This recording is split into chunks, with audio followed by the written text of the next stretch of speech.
Ma BD historique, alors là, excellent. Une grande découverte de cette dame, Violette Maurice.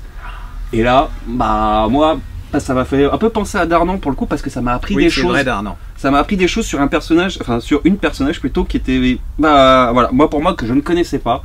Et bah, je vous la raconte ou pas? Allez-y, si vous connaissez. Juste, non, moi je connais pas, j'ai mes fiches. Alors en fait, elle est née, je pense, en Normandie. Alors c'était une jeune femme. Elle était pas grande, elle était plutôt costaude. Et puis, alors elle a tout fait. Hein. Elle a été la lutte gréco-romaine. Elle s'est fait même opérer. Je vous dis pas d'où, pour mieux tenir. Elle faisait de la course automobile pour mieux tenir son volant. Voilà. Elle a fait elle a joué au foot, elle était lanceuse de disques, enfin elle a une vie incroyable. Elle veut en 28 se présenter aux Jeux Olympiques. Le problème c'est qu'on lui refuse les Jeux Olympiques parce que pour mœurs bizarres, en fait compte, elle était bisexuelle et à cette époque, être bisexuelle, c'était pas possible parce qu'elle se montrait un peu partout avec des hommes, des femmes et tout. Elle va devenir, elle va se marier, elle va, voilà, elle a 10 000 vies mais alors la tragédie de cette femme, c'est que elle est invitée en 36 aux Jeux Olympiques à Berlin et elle va être contactée par les services de renseignement allemands. Elle va travailler dans un premier temps pour les services allemands et elle va devenir une collaboratrice quand les nazis vont être à Paris. Elle va faire partie de la bande, une horreur de la bande à la fond. Vous savez, ces collabos, c'est des collabos français, les pires qui existaient. Elle a été absolument abominable. Mais elle fait penser à Darnan, parce que justement le parallèle, c'est qu'elle a été en 14, courageuse, elle était ambulancière.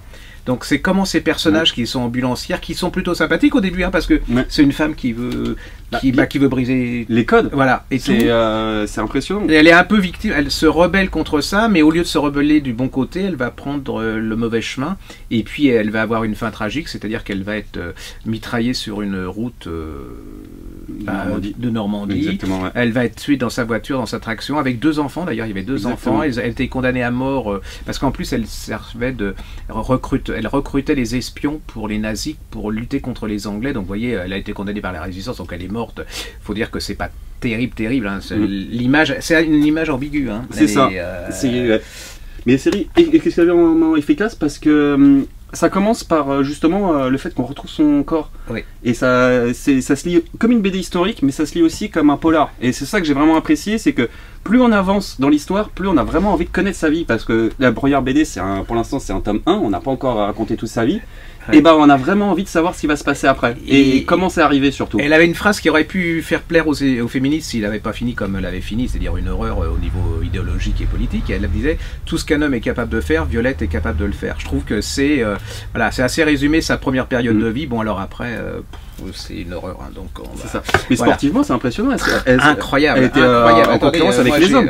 Qu'est-ce que j'avais noté, elle a tout fait. Elle a fait water polo, pilote automobile, joueuse de foot, coureur cycliste, boxeuse. Alors boxeuse, elle castagnait avec les hommes aussi. Hein. C'est-à-dire qu'elle n'avait pas peur de rentrer avec les mecs. Elle a fait haltérophilie.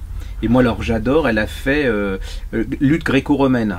Je vous dis pas. Bon, quand vous la voyez en photo, moi, je me serais pas frotté contre elle. Hein. Alors, en plus, elle parlait comme un charretier. Voilà, c'est une grande furieuse.